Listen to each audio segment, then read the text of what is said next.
Welcome to the Haunted Wood. These are true and terrifying short stories. The house I grew up in was odd, to say the least. I knew it, but I always hoped none of my friends did. A friend of mine stayed with me one Friday night. For the sake of the story, we'll call him Peter. We watched movies and had pizza that evening. After hours of kidding around, we got ready for bed. We didn't sleep, however. We continued talking about classmates and classes for several hours longer. We kept my bedroom door closed so we wouldn't wake anyone. Suddenly, a knock at the door interrupted us. We silenced and listened. My mother was the only other person in the home, and she'd gone to sleep hours earlier. Shortly thereafter, another knock came. We looked at one another, uneasy. The knocks were slow and deliberate, not like someone asking to enter the room.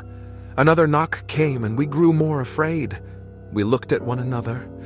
I counted out 13 slow, deliberate knocks. They silenced. I crept to the door. I was terrified, but made myself continue. I opened the door to find nothing. My mom was asleep, and the hall outside my bedroom was empty. I will never know what caused such steady knocks, or why they lasted so long. The episode never repeated again.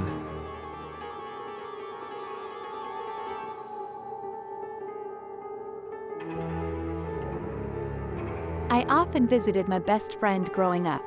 We lived in southwestern Virginia, a fairly rural area in the Blue Ridge Mountains. Their family rented an old farmhouse. It wasn't anything special, just an old 2-story, white house. The house had a curious secret room behind the upstairs closet. It was a perfectly good room, but no one could live in it. They first tried to use the space as a bedroom, but no one could sleep in there. Eventually, the space was just used as a spare storage room that had an old bed. The bed in that room never stayed made. My friend's mom would make the bed, but as soon as she turned around, it was unmade. Small, feminine handprints often appeared all over the bedclothes and pillows, even though they didn't fit anyone in the house. Every time someone tried to sleep in the room, they were kept awake by the sounds of someone gasping for air. The covers would be yanked from the sleeper. Eventually, the sleeper would feel their throat and chest tighten until they began uncontrollably coughing. We tried to sleep there once, until we began coughing. Items in the room moved and rattled. That was enough. We ended up sleeping in the living room for the rest of the night. Bloodstains always appeared on the covers. Once it appeared on any fabric, it couldn't be washed away. No one understood why the activity was limited to that room. Years later, the family learned why. A lady was placed in the room around a century earlier. It was a quarantine room. She had hemorrhagic smallpox, which meant her blisters also bled. Since then, her handprints and her blood always appeared on the bed covers and pillows. It didn't matter how many times the mattresses, frames, or bedclothes were changed. The family lived there for years. After they finally moved, the home was struck by lightning. It burned to the ground and took the lady's spirit, or whatever it was, along with it.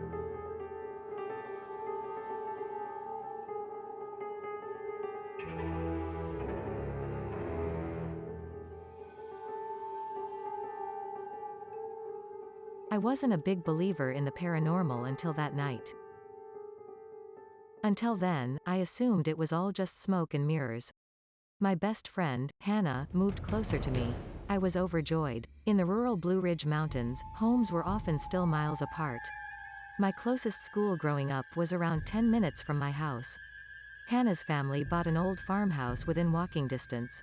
It was actually over a mile away, but that was just a good walk back then. There was an odd extra room behind the kitchen. It was too big for a closet, too small for a bedroom, and lacked any plumbing to be a bathroom or laundry room. They decided to just make it a guest bedroom. The first night I stayed with them, Hannah and I decided we'd break in the new guest room. The house wasn't particularly fancy or lavish.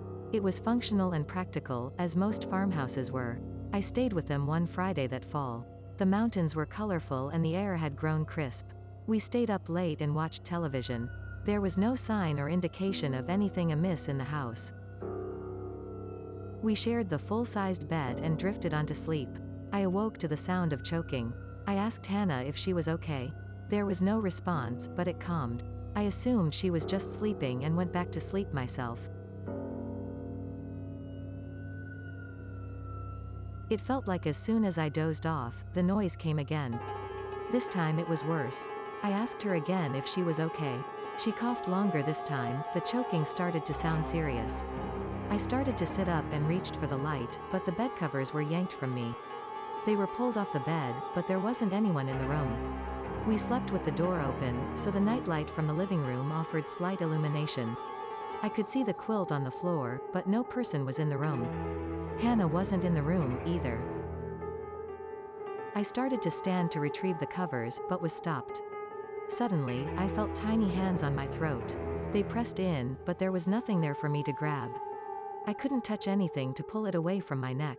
The fingers felt like a toddler's hands, but they were as strong as iron. My choking became loud. I couldn't get air in or out to call for Hannah. I fell back on the bed and tried to find some way to separate the hands from my throat. I couldn't. Hannah must have heard the commotion. She ran back through the kitchen, repeating my name over and over.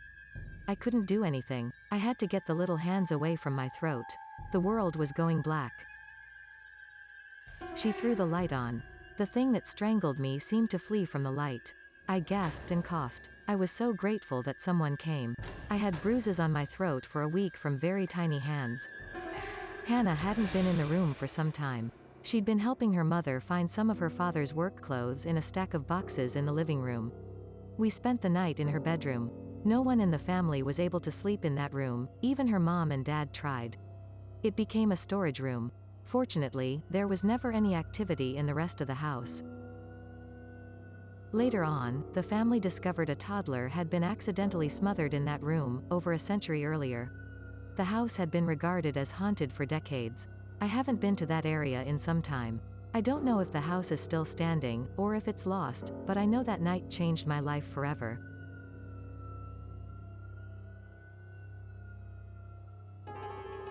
Hey guys, be sure to like, subscribe, and share for more content just like this. As always, happy haunting.